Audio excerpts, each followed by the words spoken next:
Hello दोस्तों, स्वागत है आपका आज हमारे the ultimate accounting dictionary series के पहले एपिसोड में, जहां हम समझने वाले हैं एक बहुत ही बेसिक सी बट एक बहुत important term, that is what is an asset. Asset क्या होती है? आज की इस वीडियो में हम समझेंगे कितनी तरह की एसेट होती है और फाइनेंशियल स्टेटमेंट्स यानी कि बैलेंस शीट में इसको कैसे दिखाया जाता है।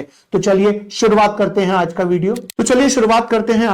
आज के इस वीडियो में हमने एसेट को अच्छे से समझना है। उसके पहले अगर आपने एसेट को कभी भी समझा हुआ है या आपको पता है एसेट क्या होती है और आप फिर भी देखना चाहते हैं, तो 2 मिनट के लिए अपनी समझी हुई डेफिनेशन को थोड़ा साइड पे रख दीजिएगा। ओके, तो सबसे पहले मैं आपको यह बताता हूं कि एसेट क्या होती है। एसेट वो होती है जो इन 3 चीजों को सेटिस्फाई करे, यानी ये 3 कंडीशन सेटिस्फाई करेगा तो आप एसेट की डेफिनेशन में आ सकते हैं, जिसमें से सबसे पहली कंडीशन है हमारी that it should be a resource with an economic value. हम हमेशा सिर्फ ये सुनते हैं रिसोर्स होना चाहिए, भाई एसेट एक चीज होती है, नहीं चीज नहीं, उस चीज की कुछ वैल्यू भी होनी चाहिए। इसका मतलब ये हो गया कि अगर आपके पास कोई ऐसी चीज है जिसकी वैल्यू नहीं है तो वो एसेट भी नहीं है। वैल्यू का मतलब ये हो गया, सिंपल सी बात है कि आपने उसे खरीदा है या फिर आपके पास वो चीज आई है तो उसकी कुछ वैल्यू होनी चाहिए, राइट। इसके बाद हमारी दूसरी कंडीशन है ओन्ड एंड कंट्रोल्ड। ओन्ड और कंट्रोल्ड, राइट। ओन्ड और कंट्रोल्ड का मतलब क्या है? ओन्ड मतलब या तो वो चीज आपकी है, यानी जिस रिसोर्स की हम पॉइंट नंबर 1 में बात कर रहे हैं वो चीज हमारी है, हम उसके ओनर हैं। और अगर आप उसके ओनर नहीं है तो भी वो आपकी एसेट हो सकती है। जी यस, कैसे? अगर वो एसेट आपके कंट्रोल में है, यानी कोई भी ऐसा रिसोर्स अगर आपके कंट्रोल में है ना, तो और वो आप उसके ओनर नहीं है, फिर भी वो आपकी एसेट कहलाएगा। जैसे मान लीजिए लीज होल्ड प्रॉपर्टी की बात करते हैं। फ्री होल्ड प्रॉपर्टी वो होती है जहां पर सरकार जो है अपने राइट्स आपको दे देती है कि लो जी ये प्रॉपर्टी आपकी है। लेकिन लीजहोल्ड प्रॉपर्टी में सरकार के पास एक राइट होता है कि वो चाहेगी तो 99 या जो भी लीज टर्म है उसके बाद वो अपनी एसेट को वापस ले सकती है, बट लॉन्ग टर्म के लिए तो वो एसेट आपके पास है और उसका कंट्रोल भी तो आप ही के पास है। तो कंट्रोल अगर आपके पास है उसका, तो इसका मतलब वो आप ही की एसेट है, आप उसे एसेट बोल सकते हैं। लेकिन ये तो 2 कंडीशन हुई ना, अभी तीसरी कंडीशन भी है। तीसरी कंडीशन ये है that it should provide future economic benefits, यानी आज आप उसको एसेट तब बोलोगे जब वो आपको फ्यूचर में, आज नहीं, जब वो आपको फ्यूचर में इकोनॉमिक बेनिफिट्स जनरेट करके देगा। इकोनॉमिक बेनिफिट जनरेट करने का मतलब क्या है? इकोनॉमिक बेनिफिट जनरेट करने का मतलब है कि आप या तो उसको बेच दोगे और बेचकर पैसा कमा लोगे, राइट, या फिर आप उसे यूज करके पैसा कमाओगे। सिंपल सी बात है, आपको फ्यूचर में उससे कुछ ना कुछ पैसा जनरेट होना चाहिए, तभी आप उसको अपनी एसेट बोल पाएंगे। तो एसेट बोलने के लिए 3 कंडीशन का सेटिस्फाई होना जरूरी है। पहला, रिसोर्स इकोनॉमिक वैल्यू के साथ, ओन्ड या कंट्रोल्ड। तीसरा, it should provide economic benefits in future. तो ये 3 कंडीशन अगर सेटिस्फाई हो जाएगी तो वो एसेट है। पर आपको ये बात पता है एसेट बहुत तरीके की होती है। कौन कौन सी सुनते हैं आप? तो हमारा सबसे पहला टाइप है एसेट का करंट एसेट्स। अब ये करंट एसेट्स क्या होती है? करंट एसेट्स वो एसेट होती हैं जो हमारे को शॉर्ट टर्म में बेनिफिट्स देंगी।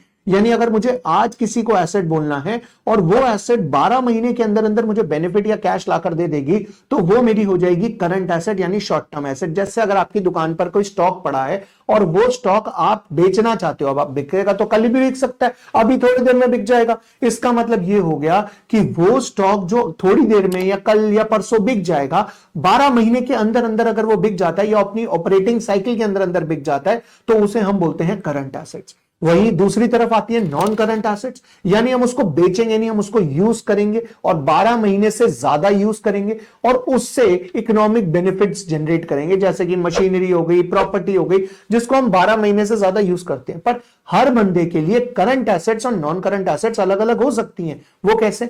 मान लीजिए प्रॉपर्टी की बात करें तो किसी के लिए प्रॉपर्टी जो है वो 12 महीने से ज्यादा रखने की बात हो सकती है, बट वही अगर कोई बिल्डर है या रियल एस्टेट का बिजनेस करता है तो वो बंदा क्या चाहेगा? उसकी प्रॉपर्टी कल ही बिक जाए। तो सिंपल सा फंडा ये है कि नॉन करंट और करंट ये नेचर ऑफ बिजनेस, यानी कि आपके ऊपर डिपेंड करता है कि आप उसे 12 महीने के अंदर अंदर बेच दोगे या उससे पैसा जनरेट कर लोगे, या फिर आप उसे 12 महीने से ज्यादा में बेचोगे या 12 महीने से ज्यादा उसे यूज करोगे। उसके बेसिस पे आएगा करंट और नॉन करंट एसेट्स। उसके बाद आती है टैंजिबल और इंटैंजिबल एसेट। अब टैंजिबल और इंटैंजिबल एसेट का मतलब होता है, टैंजिबल वो होता है जिसे आप छू सकते हो, जिसकी फिजिकल एग्जिस्टेंस होती है। लेकिन याद रहे मैं यहां पे टैंजिबल एसेट बोल रहा हूं। एसेट में पहले ही समझा चुका हूं क्या होती है। यहां पर मैंने एक वर्ड ऐड किया टैंजिबल, तो मैं अब आपको टैंजिबल का मतलब बता रहा हूं। तो टैंजिबल एसेट वो होती है जो एसेट होनी चाहिए, एसेट जो अभी हम समझ कर आए हैं 3 कंडीशन, और साथ साथ टैंजेबल का मतलब होगा कि आप उसे छू सकते हो और उसका फिजिकल एग्जिस्टेंस होना चाहिए। वेयरएज अगर हम इनटैंजेबल की बात करें तो इनटैंजेबल वो होता है जिसका कोई फिजिकल एग्जिस्टेंस नहीं होता। फॉर एग्जाम्पल पेटेंट्स हो गए, ट्रेडमार्क हो गए, लाइसेंस हो गए, इन सबका कोई जो बेसिकली छू नहीं सकते आप इन सबको। सॉफ्टवेयर हो गया, सॉफ्टवेयर को कैसे छूओगे? लेकिन सॉफ्टवेयर आपको इकोनॉमिक बेनिफिट्स प्रोवाइड करके देगा, वो एक रिसोर्स है जिसकी इकोनॉमिक वैल्यू होती है, तो वो आपके लिए एसेट है। तो हमने टैंजिबल और इनटैंजिबल में डिफरेंस समझ लिया, लेकिन यहां पर भी कहानी खत्म नहीं होती, और भी एसेट्स है, जैसे कि मॉर्टगेज्ड एसेट। मॉर्टगेज्ड एसेट वो होती है जिसको एसेट को आपने गिरवी रखकर कोई लोन लिया है। अगर आपने किसी एसेट को गिरवी रखकर लोन लिया है तो उस एसेट को बोलते हैं मॉर्टगेज्ड या फिर हाइपोथिकेटेड एसेट, राइट। इसके बाद आती है फाइनेंशियल एसेट। फाइनेंशियल एसेट यानी कि अगर आपने कोई शेयर्स खरीदे हैं, डिबेंचर्स खरीदे हुए हैं, प्रेफरेंस शेयर्स खरीद लिए हैं, आपने कोई भी सिक्योरिटीज खरीदी है, बॉन्ड्स खरीदे हैं, या फिर अगर आपने किसी को लोन दिया है तो उन एसेट्स को बोला जाता है फाइनेंशियल एसेट्स, राइट। इसके बाद आती है फिक्टिशियस एसेट। फिक्टिशियस एसेट जो एक वर्ड है ना, वो बना है फिक्शन से, फिक्शन से बना है वर्ड फिक्टिशियस। फिक्शन का मतलब होता है इमेजिनरी, तो फिक्टिशियस भी ना एक इमेजिनरी एसेट्स होती है, यानी ये एसेट होती नहीं है बट इसे मान लिया जाता है कि हमारी एसेट बेसिकली है। उसके बाद है जी डेप्रिशिएबल और नॉन डेप्रिशिएबल एसेट। अब ये डेप्रिशिएबल एसेट का मतलब क्या होता है? डेप्रिशिएबल का मतलब होता है जिसकी वैल्यू गिर रही है, यानी आप उसे यूज करते जाओगे उसकी वैल्यू गिरती जाएगी, गिरती जाएगी, गिरती जाएगी। जैसे गाड़ी है, अगर आपने नई गाड़ी खरीदी तो गाड़ी को बाहर लेकर आओगे आप शोरूम से, उसकी वैल्यू गिर जाएगी क्योंकि वो सेकंड हैंड हो गई।